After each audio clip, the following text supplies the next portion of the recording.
Hey, okay, so we're going to talk about a movie that is 35 years old. Oh my gosh, I can't believe it's 35 years old. I am getting ancient as the hills. So this particular movie was actually a big ad campaign for a product that did not work at all. Oh my gosh. So, oh man, I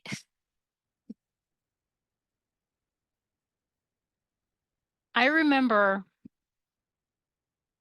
when my cousin got the Power Glove. He was all excited.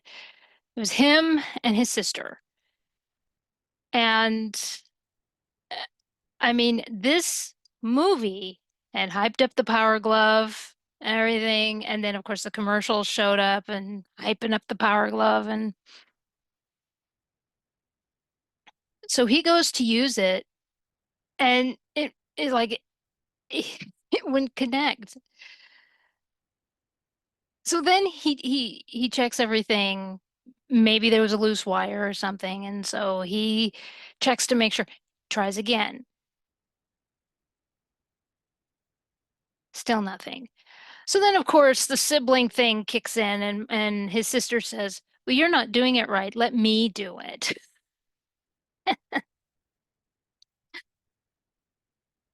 She puts on the power glove, and she's trying really hard because, of course, in her mind, she's going to one up him. And she finally has to admit defeat. It just wasn't.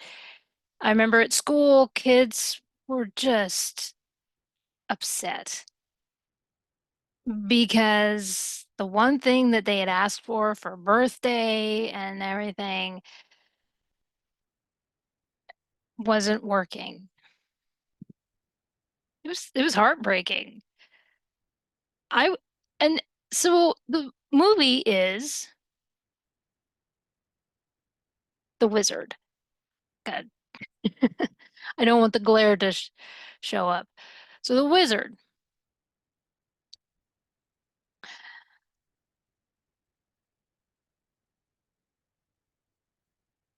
I watched this movie so much. It got to the point where my mom bought the VHS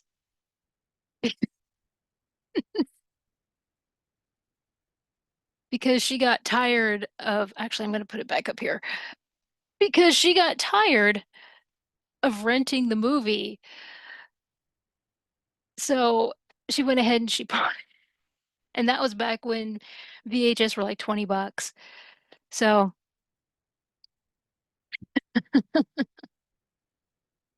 oh my gosh.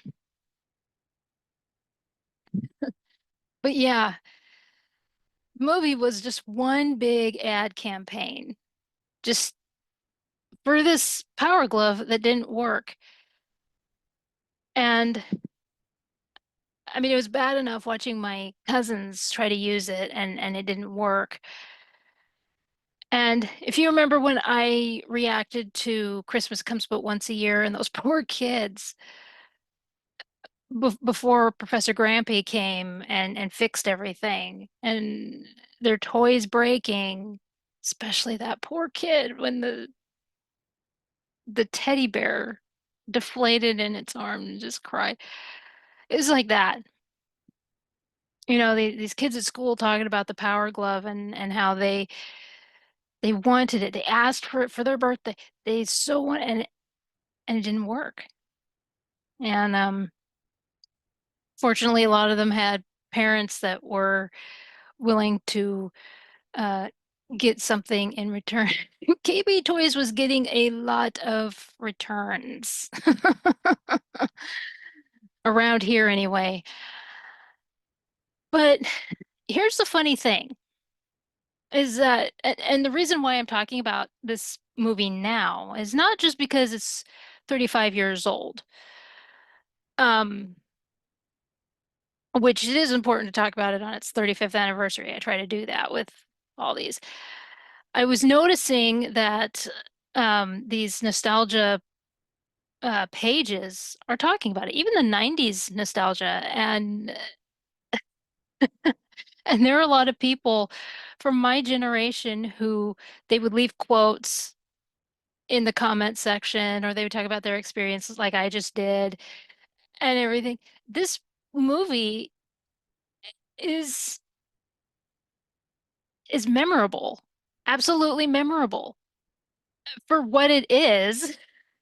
It's one big ad for a product that was a big flop. And again, I kept asking my mom to rent the movie. And I'm sure a lot of people will watch it now and they're like, this is cringe. This is absolute cringe. Why did you guys watch it so much? There's no substance to it at all.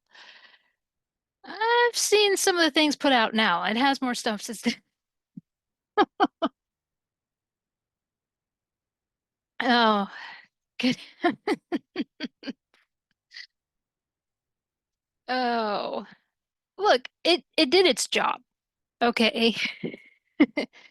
It sold a product. It did the thing.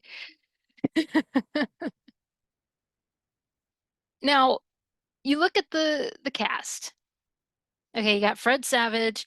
This was 2 years after he was in The Princess Bride, and he played the grandson in that. And and then you have Luke Edwards.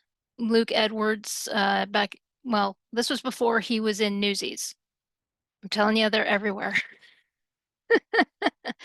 Actually, he was, oh, what was the movie that it showed? Because when I was looking for screenshots for this, there was another movie that kept popping up, like Little Giants or something like that. And so there's a movie between this one and Newsies. I I will put it in the description box. It's one that I haven't seen. So, but and then Jenny Lewis, which I when I looked her up, she played Daisy in The Golden Girls. I would have never made the connection. I when I saw that, I was like, what? Oh, goodness gracious. Um,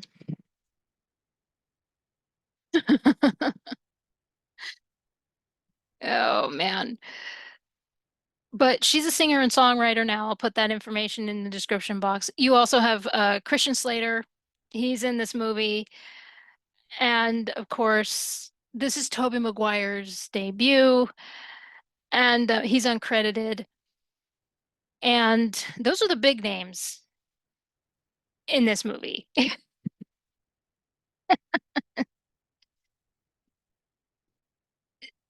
Now, because I was seeing some younger people saying that this is just a big nostalgia trip for people my age. Not really, because what the big thing in this movie is about you're still doing. A video game tournament that still happens. I mean, the video game tournament winning money, uh we had uh what were those LAN tournaments in the 90s. I was I participated in a few of those and good times. And in fact, I saw Moist Critical was just recently part of I'm pretty sure it was a streaming video game tournament. So yeah, you do the streaming video game tournaments. It's all the same. And so it's not exactly nostalgia. It's not like people who still embrace the Super Mario Brothers movie. It's so nostalgic. Uh that's different. No, this one the video game tournament, it's still a thing. You still do it. And like the accessories for gaming, that's still a thing. Like headphones and that microphones, all that stuff, still a thing. And we buy them. I bet if they were to make a movie, I mean, shoot, they're making a live action movie for Legend of Zelda. And you guys are tripping over yourselves over it. I made the video for it, the podcast episode for it, being a fan of the video game. But if they were to make a movie now to sell some kind of accessory or something, come on. You'd fall for it as hard as we did back in the 80s. Don't lie. You totally would. It's funny to me how people will insist, they'll get on their soapbox and they'll like insist that the older generation was so brain dead that they couldn't see what this really was. And it's like, shut up. You'd fall for it too in a heartbeat. Oh my gosh. If if Nintendo said jump, you would say how high? I see it all the time. I mean, just quit. Just stop it. Like, I'll admit, I said it in the video that I did for the live action Zelda. I said he's biting off more than he can chew trying to make a live action Studio Ghibli. And the more I see about it, he's proving me right. I'm siding with the people that are saying just make it animated Studio Ghibli. I'm on your side, people. Because, good Lord. Look, it's great to have a dream and it's great to show tribute to somebody, but this is way too much. You're putting too much in it. Anyway, back on track. So the story itself and what it is, what they put in this story is that Jimmy Woods, he's 9 years old, played by Luke Edwards. He suffers from PTSD. He saw his sister drown. And so he's constantly just wandering away from home. And he also has a lunchbox. Nobody knows what's inside the lunchbox. It is revealed later in the movie. But he says one word, and that's California. And the death of his sister caused the family to split up. And so he lives with his mom and stepdad, and the rest of the family lives, I believe, in California. I don't remember where exactly they live, but because of the weird behavior, odd behavior, air quotes, of little Jimmy, The family wants to institutionalize him. The mom and stepdad want to institutionalize Jimmy, but um, Corey is stepping up, which is he's played by Fred Savage. He's saying um, he won't let Jimmy be institutionalized. He knows why Jimmy is acting like this. And he also understands that his mom and stepdad have basically ignored Jimmy this whole time. So uh, Corey sneaks Jimmy out and they start on their journey to LA. Um,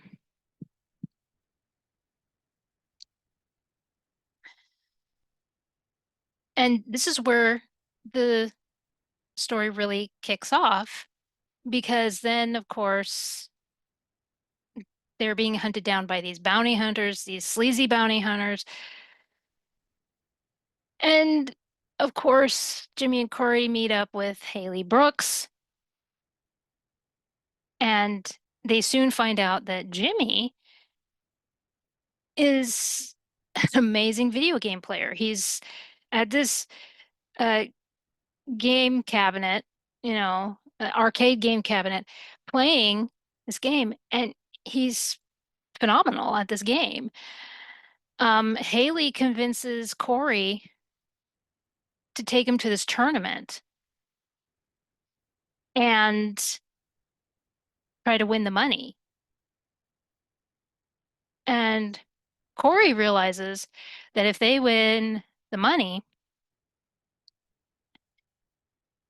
then they could pay for him not to be institutionalized. And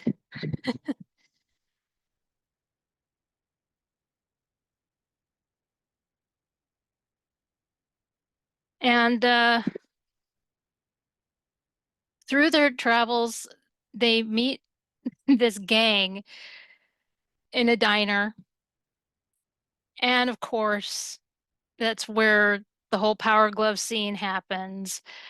And the leader of the gang states that he's going to go to that tournament and he's going to win, which is a total setup. Of course it is. And it's I don't want to give away too much of it for those of you that haven't seen it. But I mean, there's a lot that happens in the story because, you want because of the fact that watching uh Corey and Jimmy travel with Haley, and then of course the parents trying to get these guys back, and it's just it's a fun movie, and then the touching scenes as well don't get they to me, and it has been a while since I've seen the movie, but I don't remember it being sappy. The touching moments where it reveals more about Jimmy with his sister, and then of course Fred Savage, Corey standing up to his parents, and so it it always felt like more than just a video game movie. They could have just written this, like one of those things where it was like, oh, you know, kids are stupid and all they're going to see is the Power Glove and the tournament scene, and so let's just kind of do some random story around that. But that's not what they did. So the fact that they actually took the time to write a, a well thought out story, family type story surrounding that was relatable. That was the word I was looking for, relatable. That it was a relatable story that made the difference. We got it. So anyway, in closing here, I watched this movie so many times in the 80s, more early 90s because it was 1989. But you know, um as I said just a couple minutes ago, the fact that the story itself was relatable. Um, you know, kids do suffer from PTSD, whatever it is that happens. And so the fact that there was an older sibling that stood up for him, and I'm glad that they took the time to do that, and it shows that video games are help through a situation. I get so tired of the argument of video games bad. Video games can help in a lot of different. Yes, there are those graphic video games that have all the gore that are not necessary.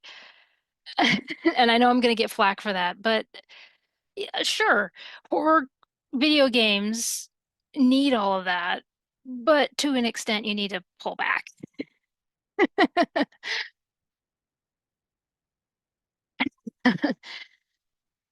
And of course, Christian Slater is in here.